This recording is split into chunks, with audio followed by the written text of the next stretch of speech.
তো আজ আমরা এরকম 13 শ্রেণীর হতভাগা মানুষের কথা জানবো, যে মানুষগুলোকে নবী করিম সাল্লাল্লাহু আলাইহি সাল্লাম বলেছেন যে তারা আমার উম্মত না, তিনি তাদের পরিচয় দিতে চান নাই। এর মধ্যে সর্বপ্রথম যে শ্রেণীর কথা বলতে চাই সেটি হলো যারা কুফফার এবং মুশরিকদের মাঝে বসবাস করে, একটু সামান্য দুনিয়ার পয়সা কড়ি কামাবার জন্য, একটু সুন্দর দুনিয়ার জীবন যাপন করার জন্য, একটু লাক্সারিয়াস লাইফ লিড করার জন্য যারা কাফের মুশরিকদের মধ্যেই বসবাস করে।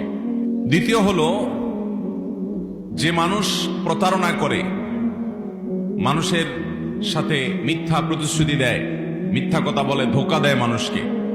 এই প্রতারক সে যদি নামাজে পড়ে, সে যদি নিজেকে মুসলমান দাবিও করে, নবী আলাইহিস সালাম বলেছেন সে আমার উম্মত না। নাম্বার 3, যে ব্যক্তি ছোটদেরকে স্নেহ করে না, বড়দেরকে শ্রদ্ধা করে না, ওলামা একরামের মর্যাদা রক্ষা করে চলে না, নবী আলাইহিস সালাম তাদের সম্পর্কেও বলেছেন যে সে আমার উম্মত না।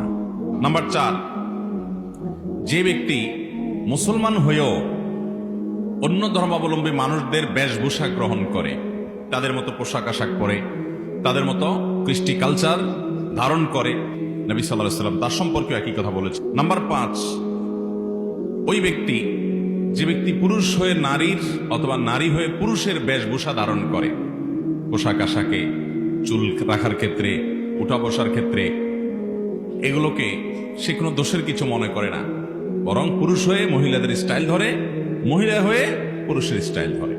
নবী করিম সাল্লাল্লাহু আলাইহি সাল্লাম এই শ্রেণী মানুষ সম্পর্কে আহমদ এবং তাবরানী বর্ণিত হাদিসে বলেছেন, লাইসা মিন্না মান তাশাব্বাহা বির-রিজালি মিনান নিসা ওয়ালা মান তাশাব্বাহা বিন-নিসা মিনার রিজাল। অর্থাৎ ওই সকল মহিলারা আমার উম্মত না যে মহিলারা পুরুষদের বেশভূষা ধারণ করে, এবং ওই সকল পুরুষরা আমার উম্মত নয় যে সকল পুরুষরা মহিলাদের বেশভূষা ধারণ করে। নাম্বার 6, যে ব্যক্তি কোনো বিপদ আপদে, আপনজন মারা গেছে, কাছের কোনো মানুষ দুনিয়া থেকে চলে গেছে, সেজন্য সে গালে আঘাত করে, জামা বোতাম ছিঁড়ে চিৎকার চেঁচামেচি করে, অর্থাৎ অধৈর্য হয়ে যায়।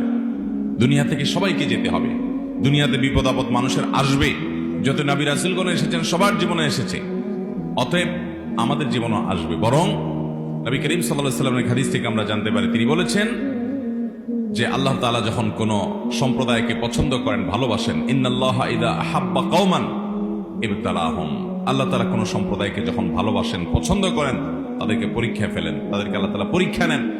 অতএব বিপদ আপদ এগুলো মানুষের জীবনের অংশ। নাম্বার 7, যে ব্যক্তি কোরআন তেলাওয়াত করবে, কিন্তু কোরআন তেলাওয়াতের মধ্যে আল্লাহ তাআলা তাকে যতটুকু সুর দিয়েছেন সুন্দর কণ্ঠে কোরআন তেলাওয়াত চেষ্টা করে না। 8 নম্বর হলেন ওই মানুষ যারা মুসলমানদের সঙ্গে লড়াই করতে আসে, মুসলমানদেরকে আঘাত করে, দলীয় কারণে, রাজনৈতিক কারণে, আর্থিক কোনো স্বার্থের কারণে, অঞ্চলগত কোনো কারণে, যে কারণেই হোক না কেন, যে ব্যক্তি কোনো মুসলমানদেরকে অস্ত্র ত্যাগ করে, কোনো মুসলমানকে হত্যা করার জন্য উদ্যত হয়, অস্ত্র ব্যবহার করে, মুসলমানের উপরে চড়াও হয়, আক্রমণ করে, তাহলে সে ব্যক্তি সম্পর্কে নবী সাল্লাল্লাহু আলাইহি ওয়াসাল্লাম কথা বলছেন সে আমার উম্মত নয়। নাম্বার 9, যে ব্যক্তি কোনো গণকের কাছে যায়, কোনো কবিরাজের কাছে যায়, সে গণক কবিরাজ তাকে ভবিষ্যৎ সম্পর্কে বলে দেয় এবং সেগুলোকে সে বিশ্বাস করে, অথবা কোনো জাদুকরের কাছে যায়, ব্ল্যাক ম্যাজিশিয়ানের কাছে যায়, কবিরাজের কাছে যায়, জাদু টোনা করে, সেটা কাউকে ক্ষতি করার জন্য করে, অথবা কাউকে কাছে টানার জন্য করে, আপোষের জন্য করে, কিংবা শত্রুতা করার জন্য করে। এই কাজগুলো যারা করে, নবী সাল্লাল্লাহু আলাইহি ওয়াসাল্লাম তাদের সম্পর্কে বলেছেন সে আমার উম্মত না। নাম্বার 10, যে ব্যক্তি কোনো জালেম শাসকের সমর্থনকারী হবে, তার দালালি করবে, সে মিথ্যা বলে, সে মিথ্যার পক্ষে কথা বলবে, জেনেও সে ওই মিথ্যার পক্ষে লড়বে এবং তার জুলুমের পক্ষে অবস্থান নেবে, এই সম্পর্কে নবী সাল্লাল্লাহু আলাইহি ওয়াসাল্লাম বলেছেন সে আমার উম্মত নয়। নাম্বার 11, যে ব্যক্তি যেটা নিজের না সেটা নিজের দাবি করবে, এই মিথ্যা দাবিদার, সে ব্যক্তি সম্পর্কে নবী সাল্লাল্লাহু আলাইহি ওয়াসাল্লাম বলেছেন সে আমার উম্মত না। নাম্বার 12, যে ব্যক্তি গোপ ছোট করে না, পুরুষ মানুষ আল্লাহ তাআলা তাকে গোপ দিয়েছেন, মোচ দিয়েছেন, কিন্তু সে মোচ ছোট করে না এবং স্টাইল রাখার জন্য, স্টাইল করার জন্য মোচ বড় করে, এই ব্যক্তিকে নবী সাল্লাল্লাহু আলাইহি ওয়াসাল্লাম বলেছেন সে তার উম্মত নয়। নাম্বার 13, মুসনাদে আহমদ এবং আবু দাউদের বর্ণিত হাদিসের আলোকে আমরা জানি, যারা আল্লাহ ছাড়া অন্য কারোর নামে শপথ করে, সেই ব্যক্তি সম্পর্কে নবী সাল্লাল্লাহু আলাইহি ওয়াসাল্লাম বলেছেন সে আমার উম্মত না।